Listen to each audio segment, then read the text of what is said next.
Kashmir file, Kerala file, अब और कितनी फाइलें खुलेंगी, खोलनी भी पड़ेंगी, लेकिन उसका परिणाम क्या? हम किसी सिम्टम से, किसी तकलीफ़ से हम उस बीमारी को जानते हैं और उस बीमारी का इलाज करते हैं, उस बीमारी को निकाल के बाहर फेंकते हैं। लेकिन मैं कहता हूँ उस बीमारी के कारण को भी जानना आवश्यक है। वो बीमारी बन कैसे रही है, पोषित कैसे हो रही है, उसकी जड़ें कहाँ हो रही है, बीज कहाँ से आया है। ये सभी कन्वर्जन्स का मामला है, उसमें खासकर स्त्रियां। भारत सदा से ज्ञान का केंद्र रहा है। ज्ञान का केंद्र का अर्थ होता है कि आप सिर्फ उसको बेसिक्स में मत समझो, जैसे मैंने कहा है। उसे आप देखिए, विश्व के सर्वोच्च ज्ञान जिसे नासा तक अप्रूव कर रहा है, खोज रहा है, सनातन को संपूर्ण जान भी नहीं पाया है। अब इसको आप गूगल से पता करें। उस ज्ञान में भारत सर्वश्रेष्ठ रहा है। और भारत में हमारी संस्कृति नहीं कि वैश्विक संस्कृति, पुरुष, प्रकृति और तत्व। जो पुरुष होता है उसमें स्त्री और पुरुष दोनों आते हैं। एनर्जी कॉन्शियस की बात कर रहा हूँ। एनर्जी का मतलब होता है फेमिनाइन, कॉन्शियस का मतलब होता है मेल, मेल का मतलब हमारा अस्तित्व। और अब संरचना के आधार पर पंच महाभूतों के साथ हमने शरीर धारण किया है। स्त्री में 70% प्रकृति के तत्व होते हैं, 30% कॉन्शियस के, और पुरुष में 30 से भी कम स्त्री तत्व होते हैं, लाइक प्रकृति के तत्व होते हैं, और 70% पुरुष। पुरुष जागरूक होता है। स्त्रियों में शक्ति होती है, अनंत शक्ति। बिना शक्ति के कोई भी यंत्र संचालित नहीं होता। तो स्त्री की महत्ता और चेतना सर्वोच्च होती है, मतलब उससे बड़ा कुछ होता नहीं है, लाइक हमारा एग्जिस्टेंस। और मैटर का मतलब पंचतत्व, उनके बिना हम कुछ भी करने लायक नहीं है। हमारी चेतना और शक्ति निरर्थक चली जाती है। तो तीनों एक दूसरे के पूरक हैं। टाइम पे आते हैं। पुरातन काल में हमने मतलब संस्कृति ने, भारत की संस्कृति ने ज्ञान के क्षेत्र में सबके लिए पूर्ण छूट थी। स्त्री और पुरुष पूर्ण रूप से शिक्षा प्राप्त करते थे। स्त्री को अपना एग्जिस्टेंस के बारे में समझ होती थी, पुरुष को भी अपनी समझ होती थी। कोई किसी पर अनुशासन नहीं करता था। स्त्रियां स्वयं को पर्दे में कर लेती थी, क्योंकि उन्हें अपने बारे में पूरा ज्ञान है। क्या बायोलॉजी है, क्या साइंस है, क्या थॉट प्रोसेस है, क्या बेसिक्स होता है। वह किसी पुरुष की तरफ आंख उठाकर नहीं देखती थी, क्योंकि वो जानती है अगर मैंने देख लिया और मेरा भाव चला गया, फिर मैं हमेशा के लिए एनर्जी का जो फॉर्म होता है ना, डिवाइन, वो नहीं रह पाऊंगी। इसलिए स्त्रियां किसी की तरफ नज़र उठा के भी नहीं देखती थी। और अगर किसी को देख लेती थी और उसे पसंद करती थी, उसके पास संदेश भेजती थी कि भाई मैंने आपका वर्ण किया है, मुझे आके लेके जाओ। बिकॉज उसके बिना स्त्री किसी की नहीं हो सकती थी, क्योंकि स्त्री एक महाशक्ति की तरह प्रज्वलित होती थी और उसके पास शिक्षा, संस्कार। एक स्त्री शिक्षित, हमारे भारत की बात कर रहा हूँ, एक गुरुकुल में पढ़ी हुई शिक्षित स्त्री, लड़की, एक कन्या किसी भी पुरुष के पास जाके उसे परम तक पहुंचा सकती है। उस एनर्जी के अंदर इतना होता है। इसलिए स्त्रियों ने स्वयं को छुपा के रखा, लोगों से दूर। छुपा के मतलब पर्दे में नहीं, लोगों से दूर, लोगों से अपने आप को संरक्षित रखा, स्वयं को मजबूत बनाया और एक पुरुष के अंदर अपनी सारी ऊर्जा देके उस पुरुष को सर्वशक्तिमान बना दिया। हम भाषा भी मातृभाषा कहते हैं, पितृभाषा नहीं कहते हैं।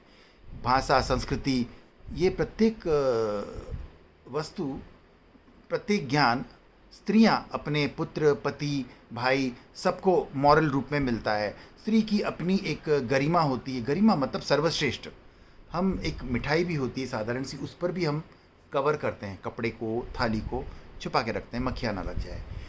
अब ऐसा हुआ, हमारी भारत की संस्कृति में जो संक्रमण लगा आक्रांताओं की वजह से, मैं बहुत नफरत से बोलता हूँ आक्रांता, इनका अंश मात्र भी नहीं रहना चाहिए।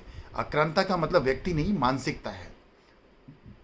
जिन्हें हमसे सीखना चाहिए था, उन्होंने हमारा विध्वंस किया और हमें बर्बाद कर गए। स्त्रियों को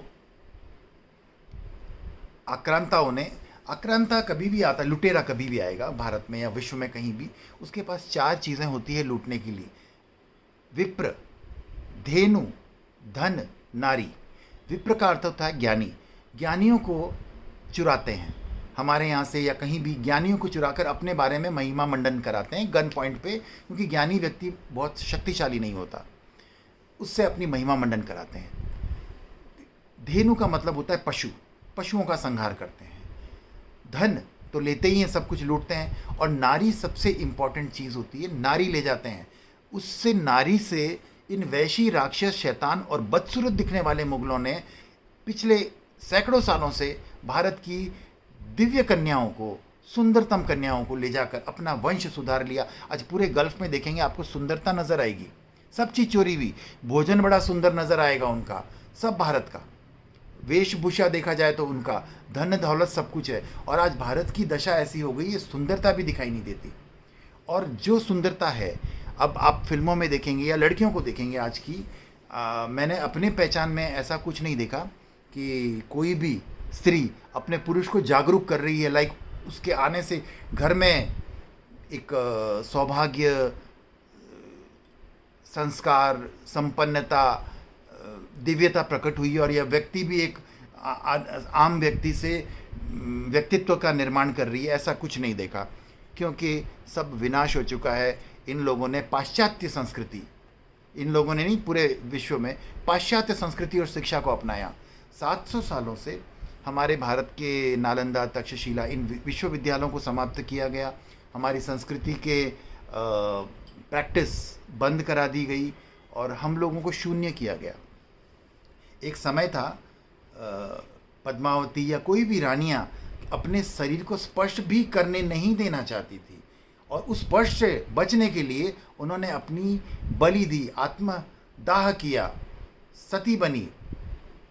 सती का मतलब जलना नहीं होता, सतीत्व की रक्षा के लिए उन्होंने एक काम किया, अपने आप को जलाया। कोई फांसी पे लगता है, वो सती होने का वो भी तरीका है। जहर खाना भी सती होता है। सती का मतलब जलना ही नहीं होता। सती प्रथा के बारे में इतनी भ्रामक चीज़ें हैं। सती का मतलब अपने सतीत्व की रक्षा करना, उसको सती कहते, चाहे कैसे भी हो। और आज की स्त्रियां संस्कृति, शिक्षा, अपने एस्ट्रोनॉमी जो ज्ञान होता है ना, जो प्रकृति, ऊर्जा, एग्जिस्टेंस और पंच महाभूतों को, अपने अस्तित्व को भूल चुकी हैं। अपने आप को एक भौतिक वस्तु मान के स्वयं का संरक्षण कर रही है और भोग की वस्तु बन गई है। मैं स्पष्ट कह रहा हूँ, मुझ पर एफआईआर कर दो, मैं औरतों को कह रहा हूँ, आज की औरतें भोग की वस्तु है, भोग की सामग्री है। अपने आप को परोस रही हैं। एक तो मेकअप है, अपने आप को सुंदर लगना, जो छुपाना चाहिए, सुंदर लगना है, कपड़े पहनना है, बॉडी बनानी है और रास्ते पे निकलना है, अंग प्रदर्शन का। पहले एक स्त्री से कपड़ा हटाया गया था तो महाभारत हो गई थी। आज स्त्री के ऊपर कपड़ा डाल दो तो घर में महाभारत हो जाएगी। आज हर स्त्री अपने आप को परोस रही है, चरित्र के मामले में शून्य है, कोई योगदान नहीं। घर में आप बड़ों का, छोटों का वगैरह, मैं नहीं कह रहा हूँ सबका, बहू को नहीं गलत कह रहा हूँ, सास भी ऐसी है, ननद भी है, सब के सब, पूरी संस्कृति बिगड़ चुकी है, भोग की वस्तु है। और इनका उठा के लेके जाना है, क्योंकि ये खेती है, भोग का सामग्री है, तो इन्हीं को लेके जाएंगे, पुरुष को तो कोई लेके नहीं जाएगा। इसके लिए ये लव जिहाद होता है और स्त्रियों को यहाँ से ले जाया जाता है ताकि वो खेती करें। मैं प्रधानमंत्री जी, गृह मंत्री जी, शिक्षा मंत्री जी सबसे ये अनुरोध करना चाहता हूँ, तत्काल, मैं पिछले कई सालों से, कई वर्षों से, 2014 के बाद से मैं ये कह रहा हूँ, और मेरी बातें नहीं सुनता कोई भी, क्योंकि ज़्यादा बुद्धि वाली बातें हो जाती है। प्रधानमंत्री जी से कहता हूँ, गुरुकुल की व्यवस्था हो, शिक्षा की व्यवस्था हो, संस्कृति की व्यवस्था हो, डेवलपमेंट हो, 4 साल में सब सही कर दिया होता, सब कुछ कर दिया होता। ये चीज़ें कोई बहुत बड़ी बात नहीं, हमारा इतिहास है। और बहुत सी चीज़ें हैं जो आज मैं गुरुकुलों में भी नहीं देता हूँ, योग सेंटर में भी नहीं देखता हूँ, ध्यान चक्र कुछ भी सही नहीं है, बिखरे हुए मोती हैं, इनको समेटना है। हर चीज़ अच्छी है, योगा सिखा रहे हैं, लेकिन क्यों सिखा रहे हैं, क्या कारण है, कोई अर्थ पता नहीं। चक्र ध्यान है तो वो कुछ का कुछ अपनी मनगढ़ंत डिवाइन बातें हो रही है, कोई अर्थ नहीं है। जिस चीज़ का पर्पस है उतना ही जानना पर्याप्त है। अध्यात्म का कोई अर्थ नहीं है, भयंकर रूप से पाखंड बन के बैठा है। या तो आप आस्तिक बनो या फिर नास्तिक बनो, पाखंडी मत बनो। ये पाखंडी सबसे बुरी चीज़ है। तो माफ़ी मांगूंगा कि मुझे अधिकांश पाखंडी ही मिले हैं, जो जिसके पास हम जाते हैं ना साधु संत समझ के, मुझे तो कोई सही नहीं मिल रहा। मैं तलाश कर रहा हूँ, मैं समर्पण करने के लिए लगा हुआ हूँ, नहीं मिल रहा कोई भी, और कोई है भी नहीं। सब या तो लोकेशनल, लोक पब्लिसिटी, ध्यान वगैरह कोई मतलब नहीं, पूजा साधना, लोगों की भीड़ चाहिए। अब आपको लोगों की भीड़ चाहिए थी तो परिवार में बैठना था ना आपको। क्या बात कर रहे हो, धर्म की तो कोई बात नहीं कर रहे हो, लड़ाई झगड़ा इधर की उधर की कोई चीज़ें नहीं हो रही है। बहुत ज़्यादा सरकार को जागरूक होने की बात है। मेरे बोलने से कुछ नहीं होगा कि मेरी बात तो कोई सुनने वाला नहीं। जब तक एजुकेशन कैरिकुलम गुरुकुल संस्कृति नहीं होगी और सख्त रूप से इन जिहादियों को चौराहे पे गोली नहीं मार दी जाए। मैं नहीं कह रहा हूँ कि आप देश के 20 करोड़ 50 करोड़ को गोली मार, आप तो 10 को ही चौराहे पे गोली मारो, उसको टीवी पे लाइव प्रेजेंट करो, चाहे वो केजरीवाल हो, चाहे वो सोनिया गांधी हो, कोई भी, मैं नाम नहीं लेना चाहता हूँ। अगर इन लोगों की सत्यता गुनाह प्रूफ होता है, चौराहे पे मारना चाहिए इनको। आप यकीन मानो दूसरे दिन से सबकी हालत ख़राब हो जाएगी, अपने पैसे सरेंडर करेंगे। योगी सरकार में जिस तरह से लोगों ने अपने आप को पुलिस स्टेशन में सरेंडर किया है ना, आप बस हर सरकार में ये कहो जितने भी भ्रष्टाचारी उनको बीच चौराहे पे गोली मार दी जाए, और सज़ा भी ऐसी होनी चाहिए, रोज़ चौराहे पे खींच कर एक थप्पड़ मिलना चाहिए। 1 मिनट में कहता हूँ, अगर ये बात केजरीवाल के ऊपर लागू कर दी जाए, आप उसको रोज़ सार्वजनिक रूप से सज़ा मुकर्रर होने के बाद में खींच के 10 थप्पड़ मारे जाएंगे। आप बताएं, केजरीवाल यकीन माने पैदा होना बंद हो जाएगा। और मैं कह रहा हूँ सिर्फ 20-25 लोगों को ही थप्पड़ पड़ेगी, ज़्यादा लोगों को मारने की भी आवश्यकता नहीं होगी। मैं हाथ जोड़कर विनती करता हूँ सरकार से, कृपया ये काम करें, चाहे वो मेरा पिता हो, पुत्र हो, जो भी हो, इनको समाप्त करें। और भारत की संस्कृति को अगर दोबारा दुरुस्त करना है तो ये सरकार ही कर सकती है, आम व्यक्ति के बस की बात नहीं है। सभी साधु संत मठाधीश पैसे बनाने में लगते हैं, और ये बिकने वाले लोग हैं। कुछ नहीं तो इनके परिवार को किडनैप कर दो, ये बड़े बड़े कथावाचक है, ये अपनी भाषा में तब्दीलियाँ लाएंगे। सरकार ही ये काम कर सकती है, सरकार के सिवा कुछ नहीं। और जितने भी साधु संत है, इनका इंटरव्यू लिया जाए, उसके बाद में इन्हें ऑथोराइज्ड किया जाए। सब भ्रष्ट है, सब के सब क्रिमिनल जितने भी हैं, उनके पास सबसे अच्छा एक साधन होता है, साधु बन जाओ। माफ़ कीजिएगा।